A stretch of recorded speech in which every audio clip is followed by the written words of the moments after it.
The post-apocalyptic genre is not a very common one.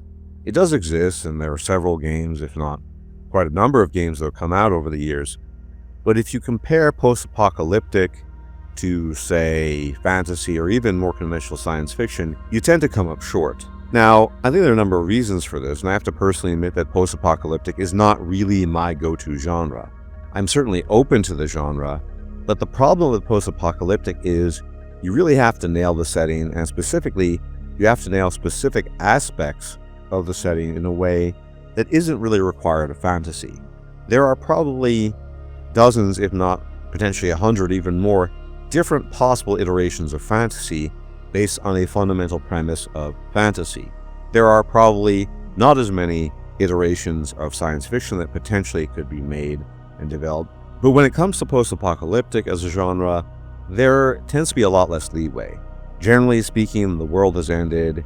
It typically is a barren landscape a la Mad Max, and you're playing some dude that is desperately trying to survive, and the landscape is hostile towards you because of, radiation and banditry and what have you. It tends to be pretty singular in its focus. Now, there are some exceptions, and there is, of course, a lot of variation.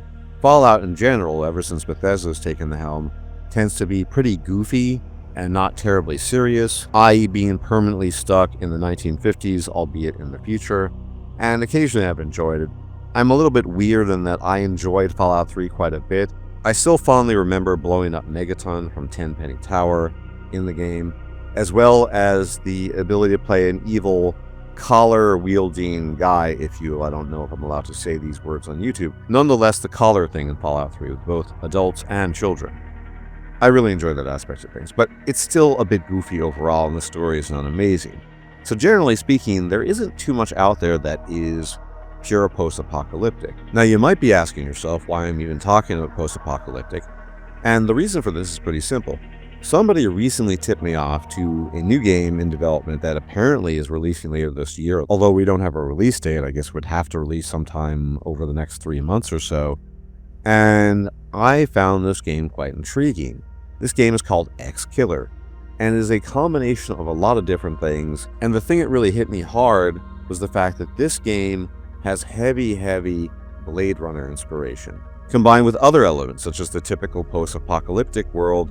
On top of that, it's also Western, and it's also retro, i.e. it takes place in the year 1998. This is an alternative setting to ours. And as you can see, this is the footage from the gameplay. It looks pretty interesting. You play this Exekiller, who is a kind of type of bounty hunter, but you hunt not just people, you're hunting their chips, as it were, these things called souls. So it's a little bit more interesting than just being a bounty hunter, hunting people and taking them out. There's something more to it. Now, as far as I'm aware, this takes place theoretically in New York City. As you can see from the footage, it is basically a barren wasteland, a desert. Now, I think, as I've said, that post-apocalyptic is very difficult to nail, but this one seems to be getting a lot of the things right. Now, I do think this is a AA game, functionally speaking. It is semi-open world with hub areas, so within the hub areas you can explore. And I like the idea of playing a fixed character in some sense.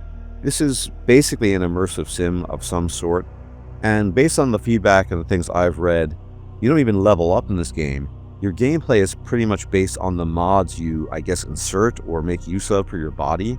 So there is an element of cyberpunk here as well. So it's this interesting mishmash of different genres and different influences. So for example, the Bladerunner influence is found in what is effectively, hunting down synths. So you're sort of hunting down the synthetics of this world. I believe, that's my understanding of acquiring these soul chips, as well as the overall car you can see in the gameplay, and just the feel of the game. You very much are this guy from a Blade Runner setting.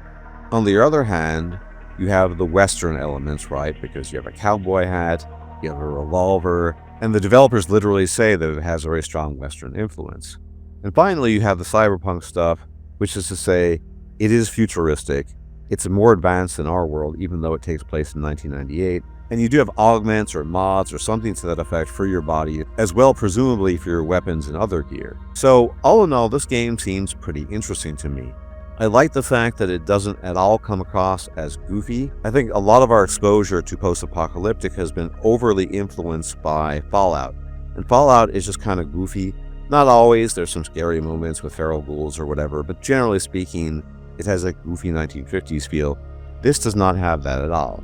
It has a very grim, almost grim dark feel to it, and people seem pretty desperate here, and you seem to be basically just eking out an existence in the best case scenario. And based on what I've read, the world this game takes place in never fully recovered from the apocalyptic event, meaning even the corporation you're working for as a bounty hunter or Exekiller, and I think EXE is a tip-off to executable, i.e. what you would have to work with sometimes on your PC.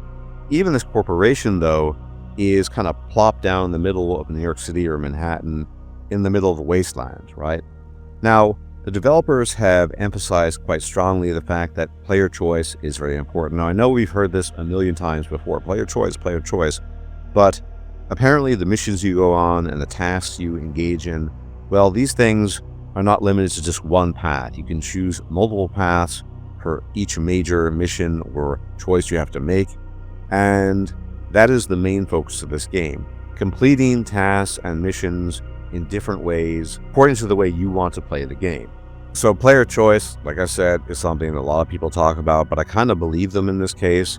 The whole game is designed around being a sort of action adventure game, strong immersive sim elements. And I don't believe the indie devs, I believe they're indie devs at least, would describe player choice as being a premium in this game if it weren't the case. Clearly we have a passion for this, and apparently in addition to everything else, there are environmental hazards, there are strange encounters. So basically, yeah, you are a kind of bounty hunter that is hunting, I guess, synthetics, I think if I had to guess, and extracting their quote-unquote souls. I'm not sure what that stands for, but basically sort of computer chips or chips within their bodies or brains, and you return them to a mega corporation. Now, I don't know how much morality plays a role here, because according to the developers, the entire world was nearly scorched out of existence, and I imagine no one really cares very much about conventional ethics, but I guess we'll have to see.